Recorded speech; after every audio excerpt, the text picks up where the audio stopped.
नमस्कार दोस्तों, स्वागत है आप सभी का इंडियन पॉलिटी के एक नए एपिसोड में। आज के इस लेक्चर में हम राज्यसभा का अध्ययन करेंगे और जिसका संवैधानिक प्रावधान अनुच्छेद 80 में किया गया है। इसके तहत हम राज्यसभा में सदस्यों की संख्या कितनी होती है, इनका निर्वाचन कैसे होता है, निर्वाचन मंडल में कौन-कौन शामिल होते हैं और निर्वाचन की पद्धति कैसे होती है। जैसे लोकसभा की होती है first past the post system, means जिस सदस्य को या जिस उम्मीदवार को सबसे ज्यादा वोट मिल गए वो जीत जाता है। लेकिन राज्यसभा में ऐसा नहीं है। राज्यसभा में आनुपातिक प्रतिनिधित्व की एकल संक्रमणीय मत पद्धति है, इसको अभी हम समझेंगे। फिर सदस्यों की क्वालिफिकेशंस क्या होनी चाहिए, इसका भी अध्ययन करेंगे, चाहे वह संविधान की हो, चाहे दल बदल की हो, चाहे पीआरए की हो, पीपल्स रिप्रेजेंटेशन एक्ट मीन्स जो 1951 में बनाया गया है, जनप्रतिनिधित्व अधिनियम। उसके बाद हम इनके टेन्योर को जानेंगे। इसके बाद फिर जो पीठासीन अधिकारी होते हैं, प्रिसाइडिंग ऑफिसर्स होते हैं, सभापति, उपसभापति और सभापतियों की जो तालिका होती है, फिर इसको जानेंगे। तो चलिए स्टार्ट करते हैं। हम अध्ययन कर रहे हैं संसद का जिसके गठन का प्रावधान अनुच्छेद 79 में किया गया है। और हमने लोकसभा का अध्ययन किया था, आज हम करेंगे राज्यसभा का अध्ययन, स्टेट काउंसिल का, राज्यसभा का। इसका संवैधानिक प्रावधान अनुच्छेद 80 में किया गया है। सबसे पहले समझते हैं कि जो राज्यसभा के स्ट्रेंथ है कि कितनी हो सकती है। तो मैक्सिमम स्ट्रेंथ हो सकती है 250। कितनी? जो अधिकतम सदस्य संख्या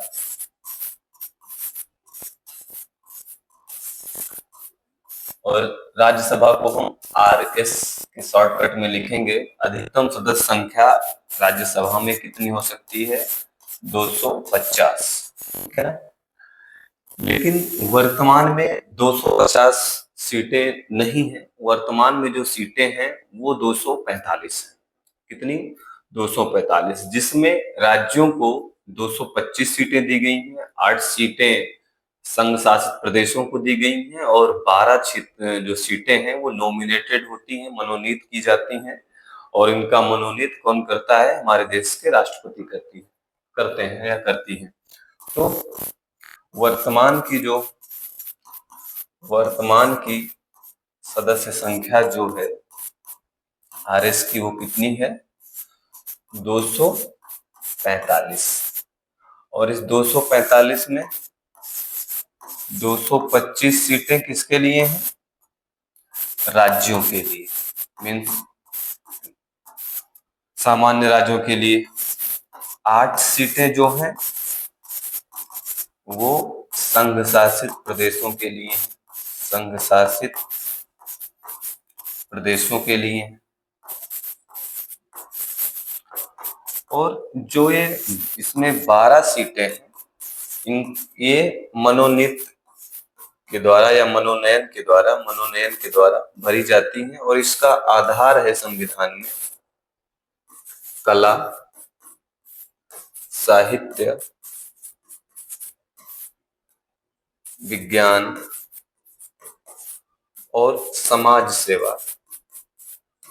इन ग्राउंड्स के आधार पर जो महान शख्सियत होती हैं, ऐसी शख्सियतों का जो नॉमिनेशन है वो राष्ट्रपति के द्वारा राज्यसभा में किया जाता है।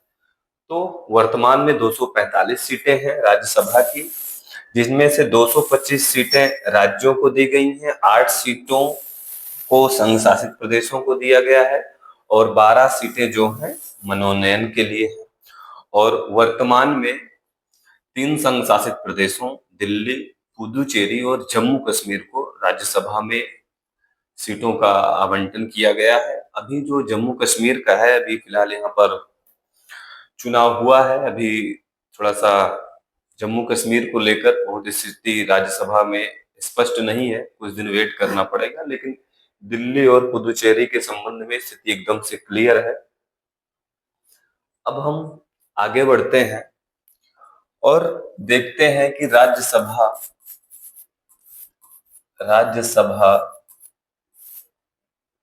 के सदस्यों मीन्स एमपीज का चुनाव कौन करता है?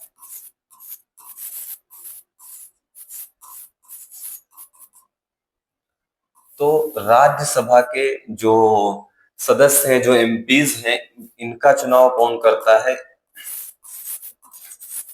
विधान सभा के सदस्य, मीन्स जो राज्यों के विधायक होते हैं वे इनका चुनाव करते हैं। इंपॉर्टेंट बात यह है कि कुछ ऐसे राज्य हैं जिनमें द्विसदनीय विधानसभा है, मीन्स विधानसभा और विधान परिषद है। तो विधान परिषद के जो सदस्य हैं, विधान परिषद के जो सदस्य हैं वे राज्यसभा के सदस्यों के चुनाव में भागीदारी नहीं करते, क्योंकि सारे राज्यों में है नहीं और संविधान में भी व्यवस्था नहीं है, इसलिए विधान परिषद के सदस्य राज्यसभा के एमपीज को चुनने में कोई अपना पार्टिसिपेट नहीं करते। और जो संघ शासित प्रदेश हैं वहां के जो विधानसभा के सदस्य हैं वो करते हैं, और जो 12 सदस्य हैं इनका जो मनोनयन है वो हमारे देश के राष्ट्रपति साहब, प्रेसिडेंट साहब के द्वारा किया जाता है। ये हो गया। अब दूसरा इसमें समझते हैं इनका कार्यकाल कितना होता है। अगर राज्यसभा के कार्यकाल की बात होगी तो इसका कोई कार्यकाल नहीं होता, यह एक सतत चलने वाली सभा है, मीन्स यह कभी भंग नहीं होती है। इनके सदस्यों का कार्यकाल होता है 6 वर्ष का। लेकिन राज्यसभा का अगर कार्यकाल पूछा जाए कितना है राज्यसभा का कार्यकाल, तो इसका कोई कार्यकाल नहीं, बल्कि यह सतत चलने वाली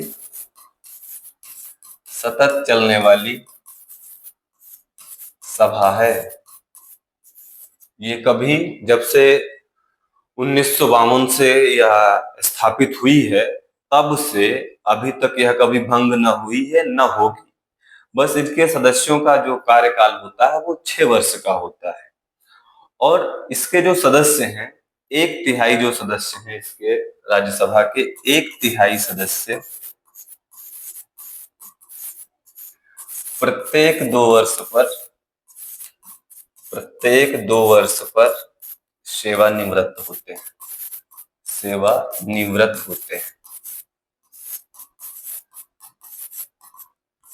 और ये जो सेवानिवृत्त होने वाले सदस्य हैं, मीन्स एमपीज हैं राज्यसभा के, ये चाहें तो इनके पास दोबारा वो जो चुनाव लड़ने का जो अधिकार है वो है, लेकिन इनका जो कार्यकाल है 6 वर्ष का है। और राज्यसभा के जो सदस्य होते हैं उनका जो कार्यकाल है वो 6 वर्ष का होता है, और प्रत्येक 1/3 सदस्य प्रत्येक 2 वर्ष पर सेवानिवृत्त होते हैं।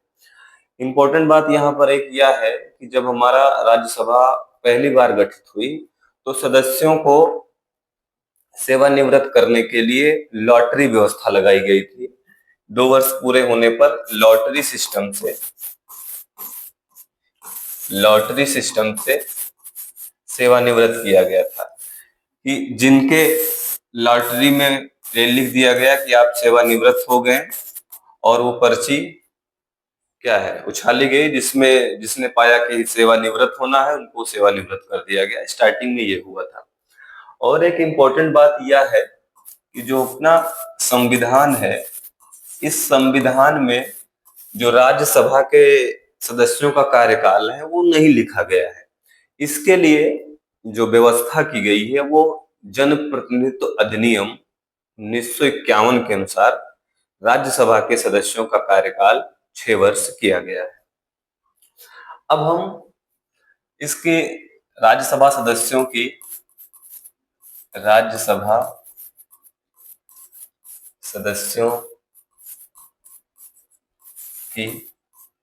योग्यता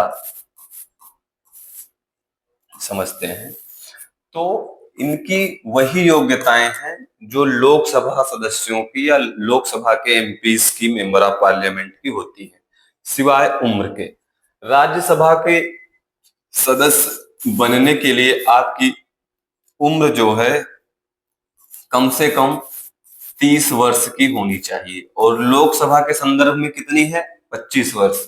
बाकी वही योग्यताएं हैं कि ये भारत के नागरिक होने चाहिए, इनको शपथ लेना पड़ेगा, और उसके बाद ये चित्त विकृत ना हो, अनुन्मोचित दिवालिया ना हो, दल बदल के आधार पर इनके ऊपर कोई प्रॉब्लम ना इनके साथ एंगेज हो गई हो, या इन्होंने जो संसद ने जनप्रतिनिधि अधिनियम बनाया है या जो अन्य प्रकार के डिस्क्वालिफिकेशन है उसमें वो डिस्क्वालिफिकेशन इनके ऊपर न लागू होती हो। मीन्स ये है कि जो हमने आपको इसके पहले वाले लेक्चर में बताया था कि क्वालिफिकेशन क्या होती है संसद सदस्यों की, सेम यहीं पर यहाँ भी है। बस एक चीज का अंतर है, अंतर यह है कि उनका जो आयु का अंतर है इनके लोकसभा एमपीज और राज्यसभा एमपीज के बीच में। राज्यसभा के एमपी बनने के लिए आपकी मिनिमम एज कितनी होनी चाहिए? 30 वर्ष। और लोकसभा के एमपी बनने के लिए आपकी मिनिमम एज कितनी है? 25 वर्ष। लेकिन इनके चुनावों में अंतर होता है। इनका जो चुनाव होता है वह अलग पद्धति से होता है। चुनाव में या निर्वाचन में इनके अंतर है। लोकसभा का जो चुनाव होता है, जो लोकसभा के सदस्यों का चुनाव होता है वह होता है first past the post system से। अभी समझाता हूं इसको पोस्ट सिस्टम से। और जो राज्यसभा के सदस्यों का निर्वाचन होता है वह एकल संक्रमणीय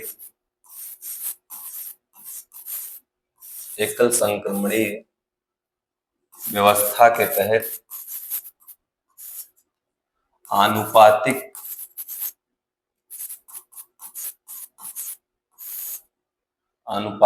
प्रतिनिधित्व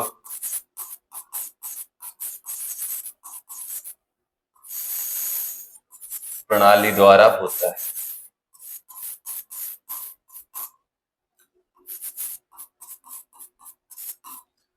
first pass the post system ये है कि मान लीजिए किसी निर्वाचन क्षेत्र में ये मान लीजिए एक निर्वाचन क्षेत्र है और यहां से 5 उम्मीदवार हैं, 1 2 3 4 5। इन 5 उम्मीदवारों में इनका जो वोटर हैं जिनकी उम्र 18 वर्ष से अधिक है और जिनका मतदाता सूची में नाम है वो वोट देंगे। और जिन भी व्यक्ति के पास मान लीजिए इनको 10,000 वोट मिले, इनको 9,000 वोट मिले, इनको 6,000 वोट मिले, इनको 20,000 वोट मिले, इनको 1,000 वोट मिले, तो इसमें कौन जीतेगा? इसमें ये जीतेगा। मान लीजिए टी है तो टी को सबसे ज्यादा वोट मिला। वयस्क जो मताधिकार है 18 वर्ष से जिसकी उम्र अधिक है और जिनका मतदाता सूची में नाम है वो वोट करेंगे और सबसे ज्यादा वोट जिसको मिला वो विजयी घोषित हो जाएगा। इन सब का मतलब खत्म। लेकिन जब हम राज्यसभा का चुनाव करते हैं तो मान लीजिए ये एक निर्वाचन क्षेत्र है और इस निर्वाचन क्षेत्र में ये निर्वाचन क्षेत्र में जो विधायक हैं, मान लीजिए एक सीट है और एक सीट पर 5 विधायक हैं, तो और एक सीट के लिए 3 प्रत्याशी खड़े हुए हैं।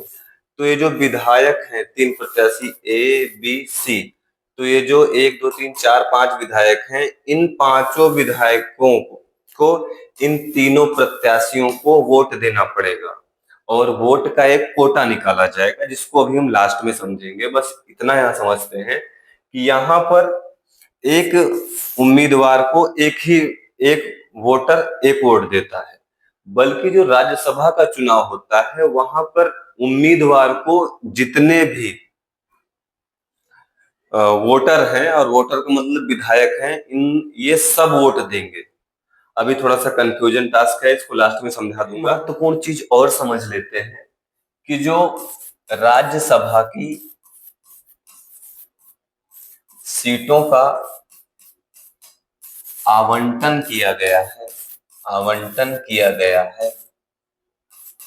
यह आवंटन जैसे अमेरिका की व्यवस्था है वैसा नहीं है, क्योंकि अमेरिका में सभी राज्यों को समान प्रतिनिधित्व दिया गया है। मीन्स 100 सदस्य हैं वहां पर, सभी राज्यों को दो दो राज्यसभा के एमपीज दिए गए हैं, वहां का जो अपर हाउस है। लेकिन भारत में यह व्यवस्था नहीं है, सभी राज्यों को समान नहीं है। मतलब जब राज्यसभा का एस्टेब्लिशमेंट हुआ तो उस समय जिस राज्य की जनसंख्या ज्यादा थी उस राज्य की जनसंख्या के अनुपात में सीटें दे दी गई। जैसे उस समय उत्तर प्रदेश की जनसंख्या सबसे ज्यादा थी तो उत्तर प्रदेश को 31 सीटें दे दी गई। इसी तरीके से मान लीजिए त्रिपुरा है, त्रिपुरा की जनसंख्या बहुत कम थी तो उसको कितनी सीटें दे दी गई, उसको 1 सीटें दे दी गई। ये बात क्लियर हुई यहाँ पर। और इम्पोर्टेंट बात यह है कि जैसे लोकसभा सीटों का परिसीमन होता है, परिसीमन आयोग, डिलिमिटेशन कमीशन एस्टेब्लिश होता है, तो जनसंख्या बढ़ती है तो उसको प्रतिनिधित्व बढ़ा दिया जाता है। राज्यसभा के संदर्भ में डिलिमिटेशन का या परिसीमन का कोई व्यवस्था नहीं है। अब हम समझते हैं कि राज्यसभा के जो पीठासीन अधिकारी होते हैं वो क्या होते हैं। जैसे लोकसभा के पीठासीन अधिकारी होते हैं, लोकसभा का संचालित करने के लिए स्पीकर होते हैं, डिप्टी स्पीकर होते हैं, 10 मेंबर्स का पैनल होता है। उसी तरीके से राज्यसभा का भी तो संचालन करना है। राज्यसभा बिना प्रिसाइडिंग ऑफिसर्स के नहीं चल सकती है। तो राज्यसभा के पीठासीन अधिकारी को समझ लेते हैं। आरएस मतलब राज्यसभा के पीठासीन अधिकारी, पीठासीन अधिकारी, प्रिसाइडिंग ऑफिसर। इसके भी 3 प्रिसाइडिंग ऑफिसर होते हैं। एक होते हैं सभापति, एक होते हैं उपसभापति और सभापतियों की तालिका बनाई जाती है। सभापतियों की तालिका बनाई जाती है और ये तालिका इसलिए बनाई जाती है कि मान लीजिए स्थिति ऐसी आ जाए कि सभापति और उपसभापति अनुपस्थित रहे, पद रिक्त ना रहे, अनुपस्थित रहे, तो इस सभापतियों की तालिका से कोई एक इस सभा को चेयर करेगा। लेकिन इंपॉर्टेंट बात यहाँ पर यह है कि जैसे लोकसभा के पीठासीन अधिकारी होते हैं, लोकसभा अध्यक्ष और लोकसभा उपाध्यक्ष। अगर लोकसभा के अध्यक्ष और लोकसभा के उपाध्यक्ष अनुपस्थित हैं तो जो सभापतियों की लिस्ट बनेगी लोकसभा में, वो कोई उस लोकसभा को चेयर करेगा, उसका पीठासीन अधिकारी होगा। लेकिन यदि पद रिक्त हो जाता है तो वो जो 10 पीठासीन अधिकारी बनाए गए हैं वो काम नहीं करेंगे, बल्कि उसका चुनाव करना पड़ेगा लोकसभा अध्यक्ष का और उपाध्यक्ष का। वही सेम कंडीशन यहाँ पर भी है कि यदि सभापति और उपसभापति अनुपस्थित रहते हैं, पद रिक्त नहीं की बात कर रहे हैं, समझना, तो सभापतियों की तालिका से कोई एक व्यक्ति राज्यसभा का प्रिसाइडिंग ऑफिसर बन जाएगा। अब समझते हैं जो हमारे सभापति साहब हैं इनका क्या इलेक्शन होता है, क्या प्रक्रिया है, इसको समझते हैं। तो इम्पोर्टेंट बात यहाँ पर यह है कि जिस प्रकार से लोकसभा अपने सदस्यों का चुनाव लोकसभा के सदस्यों के बीच से करती है, मतलब लोकसभा का कोई सदस्य ही क्या हो सकता है, लोकसभा का अध्यक्ष, और उसका चुनाव में कौन भागीदार होगा, लोकसभा के सदस्य। लेकिन राज्यसभा के जो सभापति होते हैं इनका जो चुनाव होता है यह राज्यसभा के सदस्यों के बीच से नहीं होता।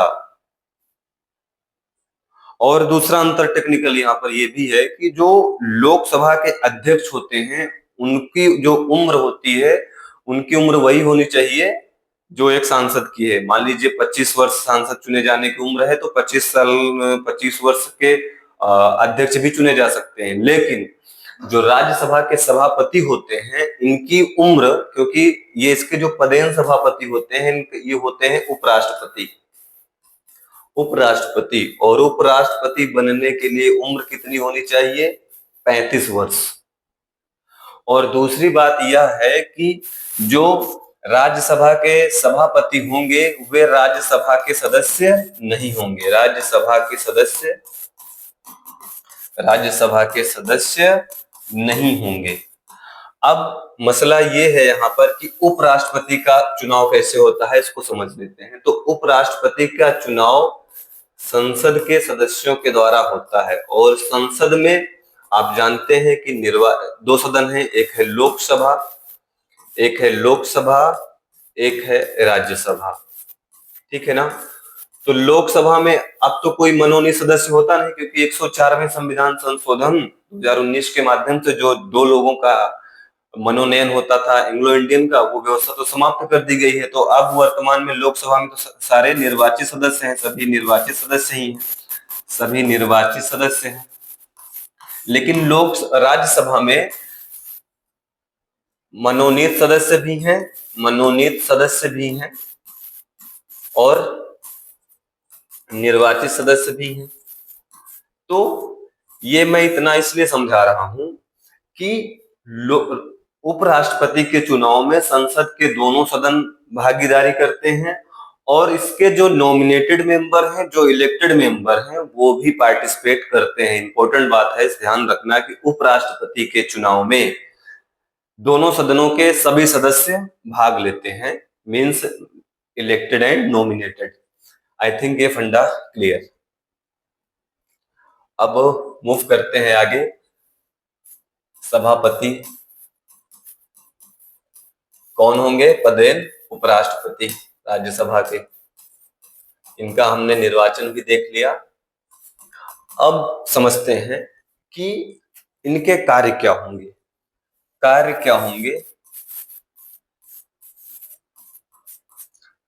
तो कार्य वही है जो लोकसभा के अध्यक्ष का है, कि सदन की कार्यवाही का संचालन करना, सदन में कोई प्रस्ताव लाना है, उसकी अनुमति देना, कोई सदस्य कितना बोलेगा, किसी सदस्य के लिए कितना टाइम देना है, ये भी काम करेंगे। इसी के साथ जो हमारी राज्यसभा है, इसका कब रोक देना है या कुछ समय के लिए स्थगित कर देना है, ये सारे कार्य, या राज्यसभा में कोई प्रश्न पूछा जाना है या कोई विधेयक लाया जाना है, तो क्या होगा कि राज्यसभा का जो पीठासीन अधिकारी होगा वो यही सारे काम करेगा। मीन्स जो मैंने आपको कल बताया था कि लोकसभा का जो स्पीकर काम करता है, वही वही लगभग लगभग सारे कार्य यहाँ के सभापति भी करते हैं। बस अंतर ये है कि जैसे लोकसभा के पास कुछ स्पेशल काम है, जैसे धन विधेयक, धन विधेयक को प्रूफ करने का कार्य कौन करता है? लोकसभा का स्पीकर करता है, सभापति के पास यह शक्ति नहीं है। इसी के साथ जो दूसरा काम है, संयुक्त बैठक के संदर्भ में, संयुक्त बैठक के संदर्भ में, संयुक्त बैठक के संदर्भ में, अब जो संयुक्त बैठक होती है उसकी जो अध्यक्षता करते हैं वो कौन करते हैं? स्पीकर साहब करते हैं। तो ये दो विशिष्ट जो कार्य हैं वो अध्यक्ष के पास या डिप्टी स्पीकर के पास होते हैं, या 10 मेंबर के जो पैनल होता है लोकसभा में उनके पास होता है। लेकिन सभापति मीन्स राज्यसभा के पीठासीन अधिकारी के पास यह शक्ति या पावर नहीं होती है। बाकी सेम वही कार्य हैं जो लोकसभा के अध्यक्ष, उपाध्यक्ष या फिर 10 मेंबर्स के पैनल के पास है। अब हम समझते हैं कि इनको हटाने की प्रक्रिया क्या है। हटाने की प्रक्रिया किसको? सभापति को। और सभापति कौन है? तो उपराष्ट्रपति है। तो हटाया किसको जाता है? उपराष्ट्रपति को हटाया गया तो सभापति हट जाएंगे, सभापति को हटाया गया तो उपराष्ट्रपति हट जाएंगे। इसकी भी प्रक्रिया वही है कि 14 दिन पूर्व इनको नोटिस देना होगा, इनको नोटिस देना होगा, नोटिस देना होगा कि आदरणीय सभापति या आदरणीय उपराष्ट्रपति साहब, आप हमारे पीठासीन अधिकारी नहीं होंगे, आपके हम रिमूवल का जो प्रोसेस है वो स्टार्ट कर रहे हैं। और उसके बाद इनको प्रभावी बहुमत से हटाया जाएगा, प्रभावी बहुमत से हटाया जाएगा।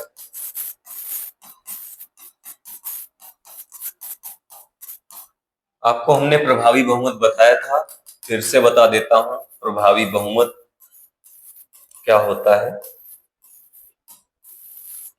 प्रभावी बहुमत का मतलब है कुल रिक्त सीटों को घटाकर तत्कालीन उपस्थित सदस्यों का बहुमत समझते हैं कि मान लीजिए अभी हमने बताया कि लोकसभा में वर्तमान में सदस्य संख्या कितनी है, 245 है। अब 245 सदस्य संख्या है, मान लीजिए इसमें से 45 मेंबर जो हैं या सीटें जो हैं रिक्त हैं और सदन में 200 लोग उपस्थित हैं, तो इसका बहुमत क्या होगा, 200 को 2 से मल्टीप्लाई भाग करेंगे और +1 कर देंगे, 2 से डिवाइड करेंगे 200 को तो ये हो जाएगा 100 और +1 कर देंगे, ये क्या हो जाएगा 101। अगर 101 लोग उस प्रस्ताव पर अपना सहमति दे देते हैं और उसके बाद लोकसभा भी इस पर सहमति दे देती है साधारण बहुमत से, राज्यसभा में उपराष्ट्रपति को हटाना है तो प्रभावी बहुमत, और इस प्रभावी बहुमत के बाद यदि लोकसभा साधारण बहुमत से इस प्रस्ताव को पारित कर देगी तो उपराष्ट्रपति साहब हट जाएंगे। आई थिंक ये फिनोमिना क्लियर। अब हम समझते हैं उपसभापति के बारे में। इनका चुनाव समझते हैं, फिर इनको हटाने की प्रक्रिया समझते हैं, फिर इनके कार्य को समझते हैं। एक इंपॉर्टेंट बात और यहाँ पर है कि मान लीजिए उपराष्ट्रपति को त्याग पत्र देना है तो वो किसको देंगे, तो वो भारत के राष्ट्रपति को त्याग पत्र देंगे। वो त्याग पत्र देकर भी अपनी स्वयं से भी हट सकते हैं या तो उनको रिमूवल का प्रपोजल लाया जाए। इसी तरीके से जो हमारे उपसभापति हैं ये अपना जो त्याग पत्र है ये किसको देंगे, सभापति को देंगे। और एक इंपॉर्टेंट बात है कि अगर राष्ट्रपति को अपना पद छोड़ना है तो वो किसको त्याग पत्र देंगे, उपराष्ट्रपति को। अब उपसभापति का जो चुनाव होगा वह राज्यसभा के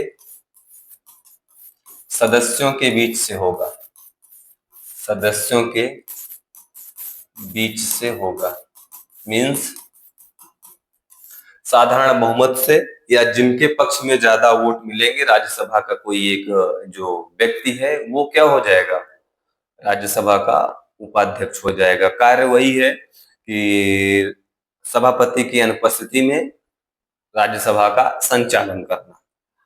अब इनको भी हटाने का वही सेम प्रोसेस है जैसे सभापति को हटाया जाता है। अब संविधान में एक ऐसी भी व्यवस्था का विचार है कि हो सकता है कि सभापति मीन्स उपराष्ट्रपति और उपसभापति दोनों लोग किसी कारण से अनुपस्थित हों। मान लीजिए दोनों लोग टूर पर चले गए कि चलिए उपराष्ट्रपति साहब और उपसभापति चलते हैं कहीं टहल के आते हैं। अभी दोनों लोग चले गए टूर पर, इंडिया टूर पर, तो राज्यसभा तो चलनी है, तो फिर कैसे चलेगी, तो उसके लिए उपसभापतियों की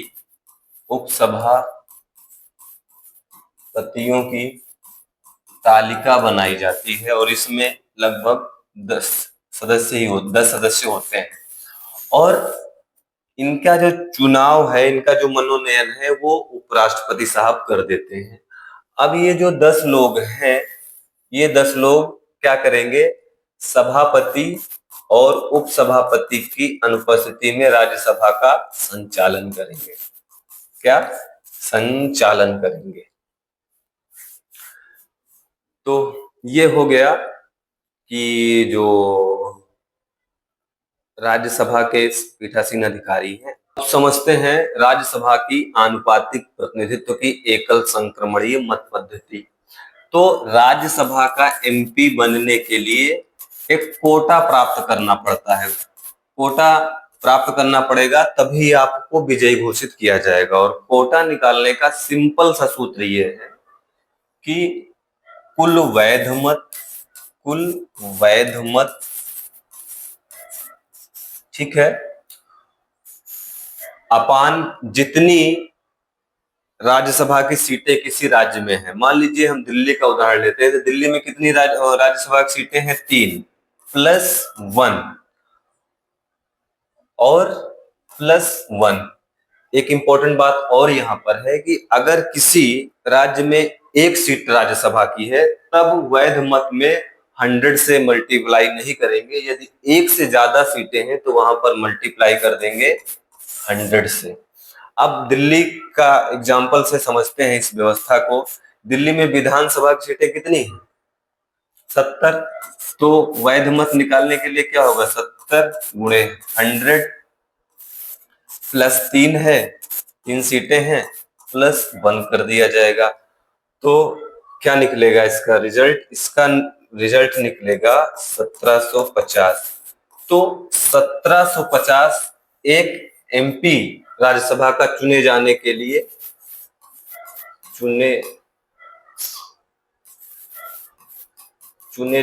लिए जो कोटा होगा वो होगा 1750।